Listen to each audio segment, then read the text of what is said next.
Welcome back to This Explainer. So let's talk about a room in your house that you probably haven't swept in, 6 months? You know the one.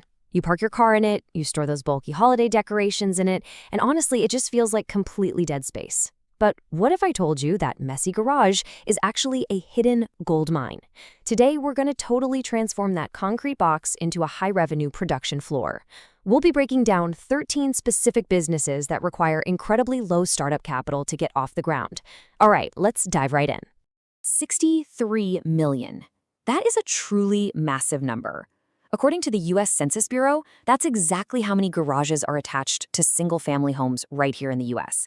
I mean, think about it. That is 63 million spaces currently just wasting square footage. They're holding parked cars and dusty boxes, completely unutilized for their true potential as a service bay, a workshop, or a production floor.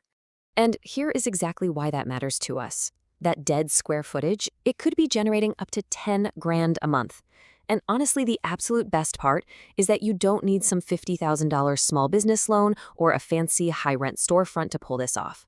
Every single business model we're exploring today can be started for under $1,000. So let's look at exactly how this works. Starting off with Group 1, low barrier, high margins, getting in with minimal cash. Let's break down these crazy economics. Take small engine repair. It takes just $200 to $500 to start, and during peak season, you can pull in $2 grand fast. Or knife sharpening. You can easily hit up to $120 an hour in raw revenue. Furniture flipping routinely sees 100 to 150% margins on your initial investment.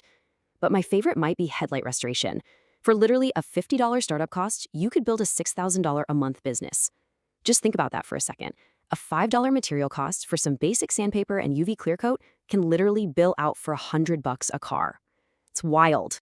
But hey, let's be radically transparent here, right? Sure, you've got massive upside, extreme demand, and those 100% plus margins are great. But we have to talk about the hidden downsides. Small engine repair is highly seasonal. Furniture flipping, that involves brutal physical labor and sometimes dealing with toxic fumes.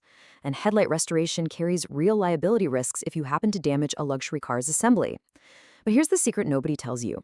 That physical burnout and that liability, that is exactly what keeps your competition so incredibly low. Moving on to our next group, the power of mess. This is where mess literally equals opportunity. Think about these inherently messy product businesses: screen printing, candle making, and soap making. They all cost under $1 grand to set up right there in your garage. What you're really looking for here is bulk, local orders, and consumable goods. Because whether it's a local 5K race that desperately needs 50 t-shirts or a farmer's market where someone impulse buys your handcrafted soap, these consumables drive crazy margins. We're talking 75 to 80%. And the sheer scale here is just incredible. Take the global soap market. It's $34 billion. Out of that, there's a massive $2.3 billion segment dedicated strictly to handmade products. That proves there is huge built-in demand. So even in what feels like a saturated market, there is plenty of room for a strategic, local garage operator who just focuses on their immediate community. But once again, we gotta look at both sides of the coin. The truly beautiful thing about these businesses is the consumable edge. People burn candles, they use soap, they wear out shirts, right? That means repeat purchases and high margins. But you have to contrast that against the messy reality. You're dealing with summer heat where flash dryers are turning your garage into a literal oven, toxic fumes, and intense local competition. You just have to be willing to handle the mess that others simply won't touch. Let's pivot to part 3, skill as your moat. This is where technical mastery wins the game. Now, this is where the real pricing power lives. Things like custom embroidery, powder coating, lure making, 3D printing, and leatherworking. When you master a technical skill, like applying electrostatic powder coating to a motorcycle part or using CAD software to whip up 3D printed replacement components, you grant yourself immense pricing power. You leave all those commodity hobbyists completely in the dust because they simply cannot replicate your level of quality. These market valuations are just staggering to think about. The fishing tackle market is $16 billion. Powder coatings, over $16 billion. Leather goods, a whopping $282 billion globally. Now, obviously, you do not need to dominate these massive industries. Capturing even a microscopic sliver of local business in any of these spaces can completely replace a full-time salary. And you're doing it all from a workbench in your garage. The absolute crucial point here is this. Nobody can undercut you on price when they can't replicate your quality. That's the moat. Not a patent, not a brand. The skill itself. Let that sink in for a second. When you actually take the time to learn the intricacies of, say, French-style leather pricking irons or proper plastisol injection for fishing lures, your hard-earned skill becomes your ultimate, unshakable business defense. And finally, we arrive at it, the number one opportunity, the hidden gold mine. Here it is, auto upholstery and interior repair. Guys, this is a hidden gold mine. It's an unglamorous, highly specialized niche that almost nobody thinks about, and yet every single used car lot in America deals with ripped leather and cracked dashboards every single day. $75 to $150. That is the effective hourly rate you can pull in working right from your garage. Because replacing an entire seat from the original manufacturer costs thousands of dollars, your targeted precision repair is wildly valuable to the customer and incredibly lucrative for you. Let's step through this ridiculously favorable math.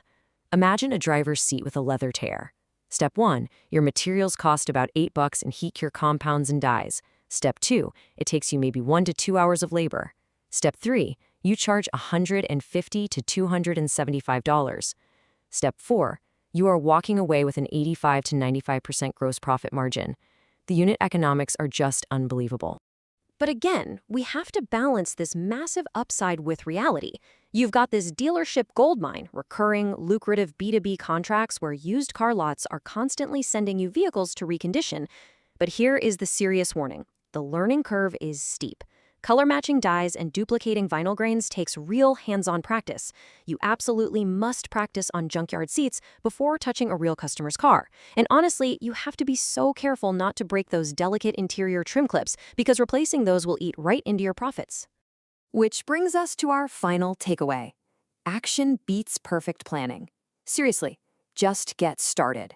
This all really comes down to author Walker Deibel's concept, the acquisition entrepreneur mindset. It's this beautiful idea of finding a business model that already works and either executing it better or simply doing it in a place where nobody else is doing it. You should be so reassured by this. You do not need to invent some brand new, flashy tech product to generate massive wealth. You just need to look at what's already proven, like knife sharpening or 3D printing, and provide it to your local market. Look, here is the stark difference between success and failure. Take a guy like Marcus. He spends 2 years stuck in endless analysis paralysis, buying courses, building shiny websites, and making absolutely $0. Compare that to Rachel. She saw a broken lawnmower, took messy action, figured out how to fix it, and is now running a shop pulling in $5,500 a month. The whole point here is that a willingness to just start, to get your hands dirty in your own garage, is always going to beat pure talent and perfect planning. Which leaves us with this final provocative question. Out of these 13 businesses, which one are you going to start this weekend? You have the space, you know the economics now, it is time to stop planning and start building. If this explainer helped you see the massive opportunity parked right inside your own home, hit that like button and let us know in the comments which business you're clearing out your garage for.